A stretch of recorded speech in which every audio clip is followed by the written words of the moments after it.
Hello అండి. Welcome to our channel. నేను మ్యూసిరి. బిర్యానీ దాని స్టోరీ మీకు ఎలా అనిపించిందో ఈ ఎపిసోడ్ కామెంట్లో ఆ ఎపిసోడ్ స్టోరీ గురించి చెప్తే ఆ కామెంట్ పిన్ చేసేస్తానండి. సరదాగా అన్నమాట ఇది. అంటే బెస్ట్ కామెంట్ని టాప్లో పెట్టేస్తాను. మీరు కామెంట్ చేస్తే నేను చాలా హ్యాపీగా ఫీల్ అవుతాను. వెయిట్ చేస్తుంటాను మీ కామెంట్స్ కోసం. ఇక కథలోకి వెళ్ళిపోదాం. బిర్యానీ దాన్ని పార్ట్ 50. నీ లోపల ఎందుకుందో అతనికి అర్థమై నవ్వొచ్చేస్తోంది రిషికి.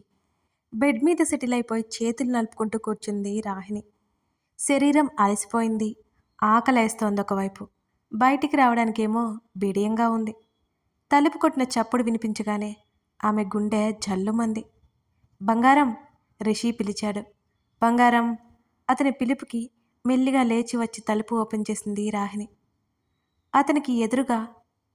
తనకెదురుగా తల వంచుకొని కనిపించింది. ఆమె భుజం చుట్టూ చేతిని వేసి దగ్గరికి లాక్కున్నాడు రిషి. ఆమె గడ్డం పైకి పట్టి ఎత్తుతూ ఏమైంది అన్నాడు ఏమీ తెలియనట్టుగా. రాహిణి అడ్డంగా తలూపింది. దా కాఫీ పెట్టుకుందాం అని నడుము చుట్టూ చెయ్యేసి లాక్కెళ్ళిపోయాడు ఆమెని. నేను పెడతాను అని రాహిణి అంటుంటే ఒక్క క్షణం ఆలోచించి ఓకే అన్నాడు. ఆమె స్టార్ట్ చేయగానే అతని అల్లరి మొదలుపెట్టాడు. నవ్వుకుందామె. ఇద్దరు అతని రూమ్ బాల్కనీలోకి వచ్చి సెటిల్ అయిపోయారు. కాఫీ తాగాక ఆమెను ఒడిలోకి లాక్కుని కుర్చీలో సెటిల్ అయ్యాడు రిషి. కిందకి జారిపడిన కూర్చున్నట్టున్న అతని ఛాతీకి తలని ఆనించింది రాహిణి. అతని వేళ్లతో ఆడుకుంటూ రిషి అని పిలిచింది మెల్లిగా. అన్నాడు ఆమె తల మీద గడ్డమానించి. నాకు నీతో లైఫ్ లాంగ్ ఉండాలని ఉంది ఆమె చెప్తుంటే. ఉంటావు? ఎక్కడికి వెళ్తావు? వెళ్ళనివ్వనుగా నేను అని అన్నాడు రిషి. తమ పెళ్ళి తమ తల్లిదండ్రుల కారణంగా ఏమైనా డిస్టర్బెన్స్ వస్తుందేమోనని రాహిణి భయపడుతుందని అతని ఫీలింగ్. అందుకే అలా మాట్లాడుతుందని అనుకున్నాడు రిషి. ఆ మాటల వెనుక ముగిసిపోయే ఆమె జీవితం ఉందని అతనికి తెలియదు కదా. అతని మాటలకి రాహిణి నవ్వేసింది. నన్నెక్కడికి వెళ్ళనివ్వకు ఆమె కూడా తన పరిస్థితి గుర్తు చేసుకుంటూ చెప్పింది. ఇంకా తను బ్రతకడానికి హోప్ ఏమైనా ఉందేమోనని ఆలోచిస్తోంది. తన ప్రాణాలు పోతాయంటే ఒప్పుకోలేకపోతోంది. అమ్మ ఫోన్ చేస్తుంది. త్వరగా ఇంటికి వస్తే పెళ్లి ముహూర్తం పెడతాను అంటుంది అన్నాడు రిషి. కొన్ని క్షణాలు ఆలోచించి ఎప్పుడు వెళ్దాం అంది రాహిణి. ఇంకొక వారం రోజులు ఇక్కడే. ఆమె తల పక్కకు వంచి మెడవంపులో ముద్దు పెట్టుకున్నాడు రిషి. అరే మనం బాల్కనీలో ఉన్నాం. రాహిణి అతని తలని నెట్టేస్తూ వారించింది. ఇక్కడ ఇల్లు చూసావా ఎంత దూరంగా ఉన్నాయో. అయినా మన గార్డెన్ మొత్తం చెట్లే. అయినా మనల్ని గుచ్చి గుచ్చి చూసే టైం ఎవరికుందో చెప్పు. కాస్త తలకు ముందుకు పెట్టి ఆమె చెంప మీద మరో ముద్దు పెట్టుకున్నాడు. నవ్వుతూ అతన్ని వారించింది. కలత నిద్ర కారణంగా కాస్త ఆలస్యంగా రేచిన అవని ఈ రోజుట్లాగే ఉషోదయాన్ని చూడ్డానికి బాల్కనీలోకి వచ్చింది. రైలింగ్ మీద చేతులానించి కళ్ళు మూసుకొని కొన్ని క్షణాలు అలాగే ఉండిపోయింది. రిషి, సన్ రైజ్ లేదిక్కడ రాహిణి అడుగుతుంటే. మనకి ఆ ఛాన్స్ లేదు. సన్సెట్ చూడడమే అన్నాడు రిషి. ఒకరికి ఉషోదయం కనబడుతుంటే మరొకరిని సంధ్యతెర ఆహ్వానించబోతోంది. ఒకరి జీవితం ముగిసిపోబోతోంది. మరొకరికి జీవితం అంధకారాలను తొలగించుకుని వెలుగురేఖలను చూడబోతోంది. తల తిప్పి అప్రయత్నంగా రిషి బాల్కనీ వైపు చూడకుండా ఉండలేకపోయింది అవని. సర్వం మరిచిపోయి ఒకరి కౌగిలిలో మరొకరు కనిపించారు అవనికి. చెట్టు కొమ్మ గాలికి పక్కకు పోతున్నప్పుడల్లా అత్యంత చేరువుగా ఉన్న రిషి రాహిణి అవని కళ్ళకు కనిపిస్తున్నారు. ప్రతిసారిలా బాధ వేయలేదు ఈసారి ఆమెకి. వాళ్ళిద్దరినీ చూసి చిన్నగా నవ్వుకుంది. ఆమెతో ఉన్నప్పుడు అతడి ముఖంలో ఉన్న సంతోషాలను అవని గమనిస్తోంది. మనసు మోస్తున్న భారాన్ని అక్కడే వదిలేసి గదిలోకి వెళ్ళిపోయింది. మేనేజర్ గొడవ తట్టుకోలేకపోతోంది అవని. అతడిస్తున్న హెవీ వర్క్ చేయలేక చచ్చిపోతోంది. సాయంత్రం చాలా లేట్ అవుతోంది. ఒకరోజు మేనేజర్ క్యాబిన్కి పిలవడంతో వెళ్ళింది అవని. సార్, ఆమె పిలుస్తుంటే మీ హస్బెండ్ ఎలా ఉంటాడో అవని ఒకసారి చూపించు అని మేనేజర్ అడుగుతుంటే అవనికి ఏం చెప్పాలో దిక్కుతోచలేదు. ఎందుకు సార్? అయినా నా దగ్గర ఫోటో లేదు కాస్త భయంగా కంగారుగా చెప్పింది అవని. ఆ మేనేజర్ ముఖంలో నవ్వు. అవని తనతో అబద్ధం చెప్తుందని అతని నమ్మకం. కాబోయే హస్బెండ్ ఫోటో ఈ రోజుల్లో లేదు అంటే నమ్మడానికి కష్టంగా ఉంది. నన్ను తప్పించుకోవడానికి అబద్ధం చెప్తున్నావు కదూ అని అడిగాడు అతను. లేదండి లేదు. అవనికి లోలోపల భయంతో ముచ్చెమటలు పడుతున్నాయి. బయటికి మాత్రం వీలైనంత వరకు ధైర్యంగా ఉండడానికి ప్రయత్నం చేస్తోంది. ఒక్క ఫోటో అయినా ఉంటుంది కదా అవన్నీ చూపించు అన్నాడు. నిజంగా లేదు. నాన్నకి ఫోన్ చేసి సెండ్ చేయమంటాను. మెడ దగ్గర పడిన చెమటని తుడుచుకుంటూ అంది. హో సరే, వీలైతే మీ హస్బెండ్తో కూడా ఒకసారి మాట్లాడేలా చూడు అవని అనగానే కళ్ళు పెద్దవయ్యాయి ఆమెకి. ట్రై చేస్తాను సార్ అంటూ గబగబా అక్కడి నుంచి బయటకొచ్చేసింది. ఈ మేనేజర్తో మరీ విసుగు వస్తోంది అవనికి. అనవసరంగా బెంగళూరు వచ్చిందేమో తను. తల పట్టుకొని అలాగే కూర్చుంది. మళ్ళీ తనని మేనేజర్ ఇలా చూశాడంటే డౌట్ పడతాడని కష్టంగా పనిలో మునిగిపోయింది. అసలు ఎవరి ఫోటో చూపించాలో ఆమెకి అర్థం కావడం లేదు. ప్రతిమకి కాల్ చేస్తే ఐడియా ఇస్తుందని ఆ పూట ఫాస్ట్గా హాస్టల్కి వచ్చేసింది. ముఖ్యమైన వాళ్ళని కలవడానికి వెళ్ళిన రిషి సాయంత్రం ఇంటికి వచ్చేసరికి ఇల్లంతా నిశ్శబ్దంగా ఉంది. రాహిని కనిపించలేదు. ఆమెను పిలుస్తూ ఇల్లు మొత్తం వెతికాడు. వెంటనే వాచ్మన్ దగ్గరికి వచ్చాడు. మేడం ఎక్కడా అని రిషి అడుగుతుంటే బయటికి వెళ్తున్నాను అని చెప్పారు సార్ కన్నడంలో చెప్పాడు ఆ వాచ్మెన్. ఎంతసేపు అయింది వెళ్ళి అని అడిగాడు. గంటైంది సార్. నుదురు రుద్దుకుంటూ ఆలోచించాడు రిషి. బయటికి ఎక్కడికి వెళ్ళి ఉంటుంది? ఏదైనా షాపింగ్కి వెళ్ళిందా? అదే విషయం గురించి ఆలోచిస్తూ కాల్ కలిపాడు రాహినికి. నాట్ రీచబుల్ అని వచ్చింది. కంగారుగా అనిపించి కారు తీసుకుని బయలుదేరాడు రిషి. ఎక్కడని వెతకాలో తెలియట్లేదు అతనికి. ఆ చుట్టుపక్కల మాల్స్, గ్రాసరీస్ కోసం సూపర్ మార్కెట్కి ఏమైనా వెళ్ళిందేమోనని వాటిలో చూసిన అతనికి ఆమె కనిపించలేదు. మరో గంట గడిచింది. ఇంటికి ఫోన్ చేశాడు. ఇంటికి రాలేదని చెప్పాడు వాచ్మెన్. అతనికి నెగిటివ్ వైబ్స్ స్టార్ట్ అయిపోయాయి. ఆమె ఏదైనా ప్రమాదంలో ఉందా అనే ఆలోచన అతన్ని ఉక్కిరి బిక్కిరి చేస్తోంది. ప్రతిమకి కాల్ చేసింది అవని. అవని ఎలా ఉన్నావే? ప్రతిమ సంతోషంగా అడుగుతుంటే బావున్నాను, నాకు చిన్న హెల్ప్ కావాలి అని అడిగింది అవని. నీకు హెల్పా? తమరు ఎవరిని హెల్ప్ తీసుకోరు కదా? ప్రతిమ వెటకారంగా అంది. నీ వెటకారాల తర్వాత, కానీ నాకు అర్జెంటుగా ఒక ప్రాబ్లం వచ్చింది. ఏదో ఒక సొల్యూషన్ చెప్పవే అంది అవని కంగారు పడిపోతూ. సరే చెప్పు, ఏంటది? నా తెలివితేటలు చూపించి నీకు సొల్యూషన్ చెప్తా. ప్రతిమ మాటలకు చిరాకు వచ్చేసి ఏదో అనబోయి కూడా మాటలు పెరుగుతాయి తప్ప ఇంకేముండదని ఆగిపోయింది అవని. మేనేజర్ టార్చర్ మొత్తం చెప్పింది.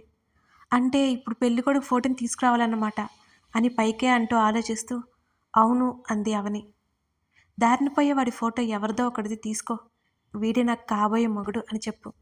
వాడిని పట్టుకోవడానికి మీ మేనేజర్ గుండు మీద బొచ్చు మొత్తం ఊడిపోతుంది. సింపుల్. ఎలా ఉంది ఐడియా అంది ప్రతిమ గొప్పగా. ఏడ్చినట్టుంది. వాడెవడినో నా హస్బెండ్ అని చెప్పడం ఏంటి చిరాగ్గా అవని విసుక్కుంది. సరే నువ్వు చెప్పవే, ఏం చేస్తావు మరి? ఇప్పటికిప్పుడు పెళ్లి చేసుకుని అయితే చూపించలేవు కదా అని అడిగింది ప్రతిమ. అవునే, అందుకేగా నువ్వేదో తోపు తురుమని సలహా అడిగాను. కానీ అక్కడంత సీన్ లేదని అర్థమైంది అవని నవ్వుకుంటూ అంది. ఆ మాటలకి ఉక్రోషంగా నేను ఇచ్చిన దానికంటే మంచి సలహా నీకు ఎక్కడ దొరుకుతుంది చెప్పు ఛాలెంజ్ విసిరింది అవనికి. నేను ఏదో ఒకటి చేస్తానులే అంది అవని. వాడు ఓవర్ చేస్తే నాకు చెప్పు, మన హెచ్ఆర్కి చెప్తాం అంది ప్రతిమ.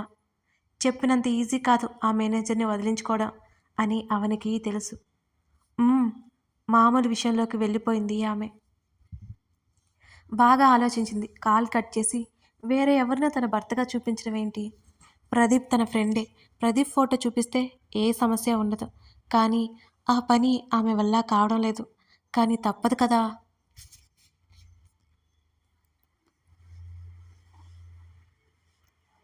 మరో గంట గడిచింది. ఇంటికి ఫోన్ చేశాడు రిషి. ఇంటికి రాలేదని వాచ్మెన్ చెప్పాడు రాహిణి గురించి. అతనికి నెగిటివ్ వైబ్స్ స్టార్ట్ అయ్యాయి. ఆమె ఏదైనా ప్రమాదంలో ఉందా అనే ఆలోచన రిషిని ఉక్కిరి బిక్కిరి చేస్తోంది. పోలీస్ స్టేషన్లో కంప్లైంట్ ఇచ్చి ఇంటికి వచ్చేశాడు రిషి. అసలు ఎక్కడ వెతకాలో కూడా అర్థం కావడం లేదు. రాహిణికి తెలిసిన వాళ్ళు ఎవరూ లేరు కూడా. వెంటనే నీరజకి కాల్ చేశాడు.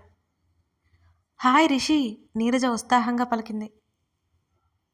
హలో ఆంటీ అని అతడు ఎలా అడగాలో ఆలోచిస్తూ ఒక క్షణం ఆగాడు. ఆలోపే రాహిణి ఏం చేస్తుంది రిషి? నీతో ఉంటే ఈ అమ్మ కూడా గుర్తురాదు తనకి. అక్కడికి వెళ్ళిన తర్వాత రోజు ఏమో కాల్ చేసింది, ఇంకా ఫోన్ ఏం లేదు అని నవ్వుతూ అంది నీరజ. మైండ్ బ్లాక్ అయిపోయింది రిషికి. కనీసం అక్కడికైనా వెళ్ళి ఉంటుందా అనుకున్నాడు. కానీ అక్కడ కూడా లేకపోవడంతో అతనికి ఏం చేయాలో అర్థం కాలేదు. నుదురు రుద్దుకున్నాడు. Rahini rest తీసుకుంటుందా aunty? నేను ఊరికి కాల్ చేశాను అన్నాడతను. యోగక్షేమాలు అడిగింది నీరజ. వెంటనే ఆవిడకి సమాధానమిచ్చి టైం వేస్ట్ అవ్వకుండా కాల్ కట్ చేశాడు రిషి. అప్పటికే వెతుకుతూ ఉన్నాడు. కానీ ఆమె జాడ తెలియలేదు. రాత్రి 9 గంటలకి దిగులుగా ఇంటికొచ్చేశాడు. కనీసం లైట్ అయినా వేసుకోకుండా హాల్లోనే కూర్చుండిపోయాడు. ఇక రాహిని తల్లిదండ్రులకి విషయం చెప్పాలి అనుకున్నాడు. గేట్ తెరుచుకున్న శబ్దం వచ్చింది. గబాగబా లేచి బయటకు వచ్చి చూశాడు. వాచ్మెన్, తోటమాలి ఏదో మాట్లాడుకుంటూ కనిపించారు. మళ్ళీ వెళ్ళి నిస్సహాయంగా సోఫాలో వాలాడు. అలా కళ్ళు మూసుకుని ఆలోచిస్తున్నాడు. ఎలా ఎలా రాహిణిని కనిపెట్టాలో తెలియట్లేదు అతనికి. మరో అరగంట గడిచింది. మరోసారి గేటు తెరుచుకుంది. అతడు అలాగే కళ్ళు మూసుకుని కూర్చున్నాడు. హాల్లో లైట్ వేసిన శబ్దం. ఒక్కసారిగా అతని కళ్ళకి వెలుగు పడగానే కళ్ళ మీద చేతిని పెట్టుకున్నాడు. రిషి! రాహిణి గొంతు వినిపించగానే పోయిన ప్రాణం లేచి వచ్చినట్లయింది అతనికి. ఉలిక్కిపాటుగా లేచి ఆమె వైపు చూశాడు. అతనికి ఎదురుగా నిలబడి కనిపించింది. ఆమె భుజాలు పట్టుకొని నీకేం కాలేదుగా అంటూ గాఢంగా హత్తుకున్నాడు. రాహిణి చేతులు వదిలేసి ఆమె బిగుసుకుపోయి నిలబడింది. ఆమె గట్టిగా కళ్ళు మూసుకుంది. వెంటనే ఆమె భుజాలు పట్టి దూరం జరిపి ఎక్కడికి వెళ్ళిపోయా బంగారం? గద్దించాడు రిషి. ఫ్రెండ్ని కలిస్తే అతని కోపానికి రాహిణి గొంతు వణికింది. ఫస్ట్ టైం బంగారం, ఫస్ట్ టైం నీ మీద నాకు కోపం వస్తుంది. ఎంతలా అంటే నిన్ను బాధించేంతలా. కానీ నేను అలా చేయలేను కదా. అతడు విసుగ్గా, చిరాగ్గా, అసహనంగా అడుగుతుంటే రాహిణి కళ్ళు కిందకి వాల్చేసింది. వెళ్ళేటప్పుడు కనీసం నాకు ఒక చిన్న కాల్ కానీ మెసేజ్ కానీ చేద్దామని తెలియదా నీకు? పిచ్చి బాడిలా రోడ్లు పట్టుకొని తిరుగుతున్నాను. నీకేమైందో అని ఎంత కంగారు పడిపోయానో తెలుసా? అతడు అడుగుతుంటే ఆమె నోరు విప్పకుండా అటేటో చూస్తోంది. అతడికి ఆవేశం పెరిగిపోయింది. నిన్నే బంగారం, సమాధానం కూడా చెప్పవా? ఆమె భుజాలు కదిపి ఊపేస్తూ అడిగాడు. త్వరగా రావాలని వెళ్ళాను, మర్చిపోయాను. ఆమె సమాధానానికి అతని కళ్ళల్లో ఆశ్చర్యం. తనను తన బంగారం మర్చిపోతుందా? ఇది ఎప్పటినుంచి? అప్రయత్నంగా ఆమె భుజాల మీద ఉన్న అతని చేతులు దూరమైపోయాయి. కనీసం ఒక్కసారైనా అనిపించలేదా? అతడు ఆవేదనగా అడుగుతుంటే. ప్రతిసారి నిన్ను గుర్తుపెట్టుకోమంటావా? నా క్లాస్మేట్ కలిసింది. ఇక మాటల్లోనే టైం తెలియలేదు. దానికి ఎందుకు అంత కోపం? నేనేమైనా చిన్న పిల్లనా? ఎక్కడికైనా వెళ్ళిపోతానా? ఆ మాత్రం అర్థం చేసుకోలేవా? ఆమె కఠినంగా మాట్లాడుతోంది. ఆ కఠినత్వం వెనుక ముక్కలవుతున్న ఆమె మనసులో బాధని తొంగి చూసేది ఎవరు? రిషి మాటలు రానట్టు చూస్తూ ఉండిపోయాడు ఆమె వైపు. ఆమె నుంచి ఇష్టంతో కూడుకున్న ప్రేమపూరితమైన చూపులనే అతడు స్వీకరించగలడు. కానీ ఇలా విసుగుతో నిర్లక్ష్యమైన ఆమె చూపులను అతడేమాత్రం భరించలేడు. ఇప్పుడు అతని కళ్ళ ముందు అవే కనబడుతున్నాయి. అతను తేరుకోవడానికి ప్రయత్నం చేశాడు. కానీ తెలియకుండానే అతని మనసు మూలన ఎక్కడో ఒక భారమైన బరువు తెలుస్తోంది. సరే, ఫ్రెష్ అయ్యిరా, భోజనం చేద్దాం, ఆర్డర్ పెడతాను అన్నాడు రిషి. వద్దనుకున్న ఆమె మాటలే గుర్తొచ్చి అదోలా ఉంది అతనికి. నేను ఆల్రెడీ తినేశాను. ఆమె వెనక్కి తిరిగి చూడకుండా గదిలోకి వెళ్ళిపోయింది. స్థానువై అక్కడే నిలబడి వెళ్ళిన ఆమె వైపే చూస్తుండిపోయాడు రిషి. ఆమె నుంచి ఆ చిన్న నిరసత్వం కూడా అతను భరించలేకపోతున్నాడు. గదిలోకి వెళ్ళగానే తలుపులు వేసి దానికి జారబడి కూర్చొని వెక్కిళ్ళు పెట్టి వెక్కిళ్ళ శబ్దం బయటకు రాకుండా నోటికి చెయ్యడ్డు పెట్టుకుని మరీ ఏడవసాగింది రాహిణి. తన రిషి తన మనసుని ఎంత గాయపరిచింది తను. నన్ను క్షమించి రిషి అనుకుంటూ మోకాళ్ళ మధ్య తలదూర్చి అలాగే ఏడవసాగింది. సమయం ముందుకెళ్ళిపోతున్న ఆమె చెంపల మీద జారుతున్న కన్నీటి దార తడిగా ఆరలేదు.